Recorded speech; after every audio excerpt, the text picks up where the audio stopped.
Namaskar, I am Dr. Sonali Naik. Today we are going to read chapter 7 from Gajanan Maharaj Grantha. Before that, let us do a meditation.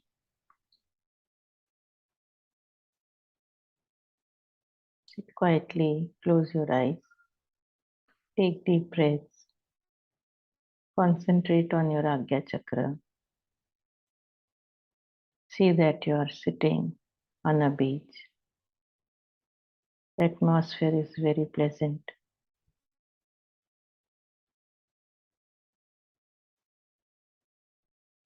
You are very quiet, meditating upon Lord Rama. Lord Rama is standing in front of you. You seek his blessings. He blesses you with health, happiness.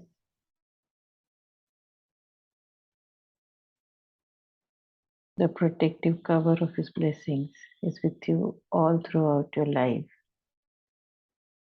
Inside this, you are forever happy, forever healthy. Because of this, your life is full of enthusiasm, sweetness, and happiness. Give thanks. Open your eyes. Jai Gajanan. Shri Ganeshaya Nama.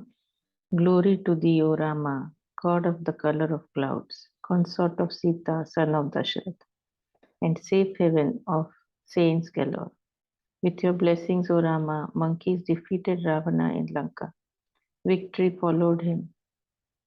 Victory follows him who enjoys your blessing. He who gets your favors is revered by people, howsoever low he may be in his social status. Am I suitable for such favor? My condition is most pitiable. I lack knowledge and devotion. My mind is unsteady and suspicious, with various desires haunting my mind.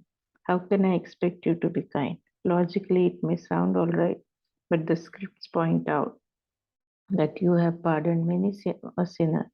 Liberating the pious is no wonder, but real greatness lies in saving the fallen. There is none greater than you. I invoke you to pardon my failings and sanctify me, O God, with your blessings. I completely surrender myself to you. The celebrations went full swing with all the people at the temple. Khande Rao from Patil family was organizing the festival. The Patil clan enjoyed a great heritage of wealth, land, and property. Devotion of sages and saints was a part of their Devotion to sages and saints was a part of their legacy. With all the authority of a village head, Khande Rao celebrated the event as said. He came from the lineage of Mahadaji, who had sons named Kartaji and Kukaji. Kukaji the younger was a devotee of Vithoba, the Pandharpur deity. The family enjoyed the blessings of Gomaji, a saint from village Nagsari. Kartaji had six sons. They were Khande Rao, Ganpati, Narayan, Maruti, Hari, and Krishnaji. Kukaji had none. When Kartaji died, the children were brought up by Kukaji as his own. It was a rich family in the town. Kukaji brought prosperity to the Patil family. Khande Rao became the head after Kukaji's death. Khande Rao had authority and prosperity. Bodybuilding was the brothers' hobby. They played games with swords and sticks. Hari amongst them was a great athlete. People tried to please the Patil clan. Though the festival was for God Hanuman, Patils had an irrational attitude which drove the town into annoying disputes. Khandera abused each one in the village, not sparing even the saint or a sage. When the brothers went to the temple, they started teasing Saint Gajana. They fashioned indecent puns using the name of Saint Gajana. They challenged him to a wrestling fight, asking him to prove his saintly might. They invited the saint to the stand or face a beating at their hands. The saint laughed at their folly. Bhaskar said, "Let us go back to Akoli. Let us be away from these insolent boys, corrupted by power, money, and might."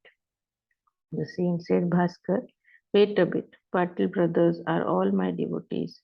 All they lack is decorum and modesty. To understand them, watch them closely. Notice their affectionate liaison. Each of them is like my son. They enjoy blessings from various saints. Power is often accompanied by rudeness.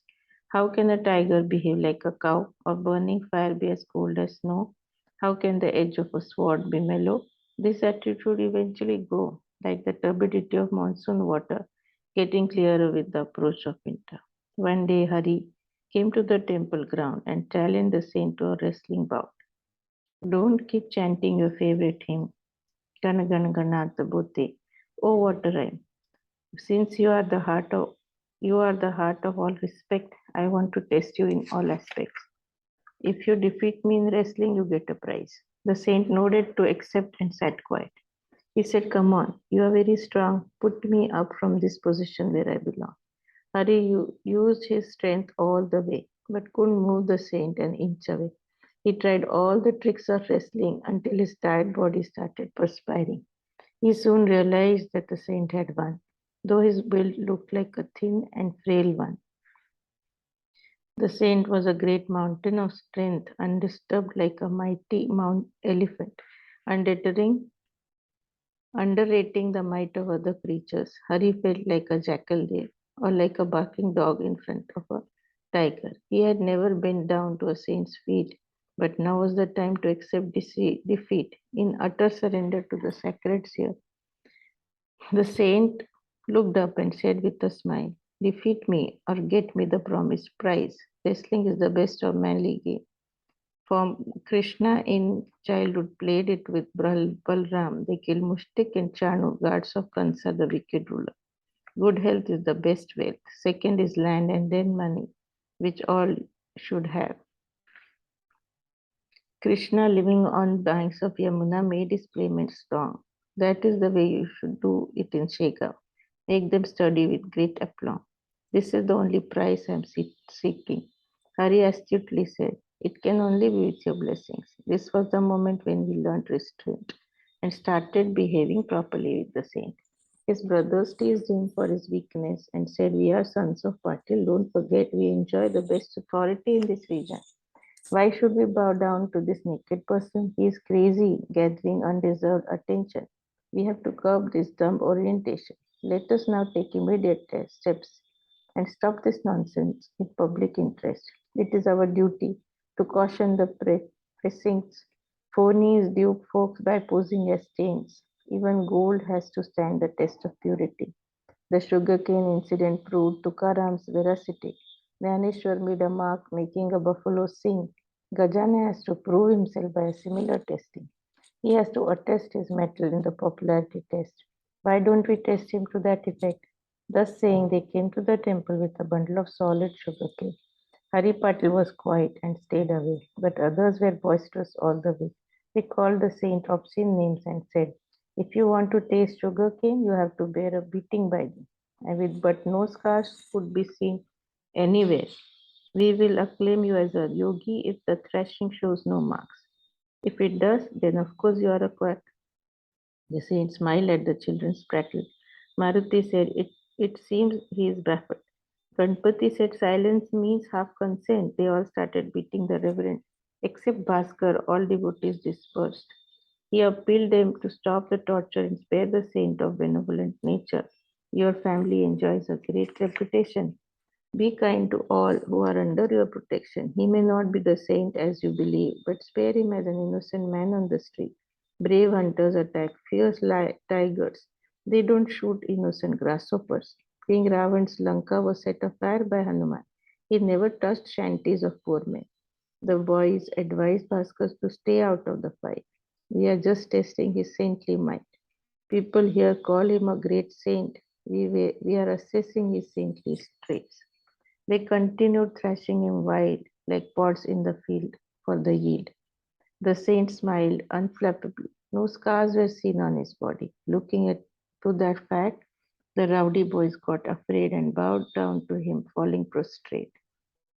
Saint said, boys, your hands must be aching. You will come. I'll compress juice for you. It's refreshing. He squeezed the canes with his bare hands and gave juice to the boys as a refreshment. How could he squeeze juice without a device? This can only be possible with yogic exercise. With this, he wanted people to recognize that yoga can improve national mind. The boys bowed down and ran back to Khanderao, and they told him of happenings and the saint of Shiga. With this, Khanderao started visiting the saint, but his rustic language did not change. He never used honorific terms for anyone. Generally, singular words are used on two occasions, as in affection of mother and the offspring, or by an authority to a menial under him. Khanderao reckoned each one and his subject and spoke to them with little respect. That's why he addressed the saint in diminutives, but inflicting insult was not his motive. His heart was like coconut with a hard shell. Soft inside was the sweet core and tasty kernel. Once Kukaji called Khandu Patil and said, "You speak of Gajanan as a great saint. As you know, day by day I am growing older. I would like to see your grandson before I go. Why do you stand dumb before him? Go request the saint to bless you with an offspring. If he really is a seer, he will fulfill your desire." Khanderao approached the saint in a while, said, "Uncle Kukaji is getting old. He wants to see the face of my child. If you enjoy powers to fulfill devotees' desires, why not bless me with the child as a favor?" Said the saint, "Good, you asked for something. With all the wealth and power at your command, you order everyone, then why not the Creator? This is something beyond human volition," said Khandu. "Crops need water for growth. Bringing rain down is beyond human try. That is why in famines the land is dry. Human efforts bring fruitful results when rain pours down on the thirsty fields. That is the case with me, O saint, so bestow all your favors on me." The saint smiled and said, "You beg for a child since it is asking for alms. I bless you with a son. You have to name him Vijay. It is not all in my hands, but I'll request the Almighty to fulfill your desire. In turn, you have to host a mango juice meal to all Brahmins in town every year as a token of gratitude to the Creator." Khandu accepted the proposal and back he went to tell Kukaji of the conversation with the saint. Kukaji was happy. In due time, a son was born. To Khandu's wife, bringing joy all around, Kukaji's happiness knew no bound. Khandu distributed sugar and wheat to the poor and sweets to the children of Shega. The child was named Bhikkhu. He grew up like a waxing moon. As promised, Khandu fed Brahmins with mango juice, and the practice continues with the descendants. By the grace of the saint, the child started crawling in the house of Khandu Patil. This irritated the Deshmukh family of Shega. With Patils, they were at daggers drawn. The feud was going on for a long before these between these two families strong. They hunted for a chance to hurt each other. They fought like two pundits, two ministers, two fighters, two mechanics, or two dogs facing each other. After seeing the grandchild, Kukaji died on the banks of Bhima at Pandharpur. Khandu was sad to lose his protector. Looking to his state of mind, Deshmukh grabbed the chance to put the parties in danger. The details will follow in the subsequent chapter. Please listen to these details to bring to you auspicious time.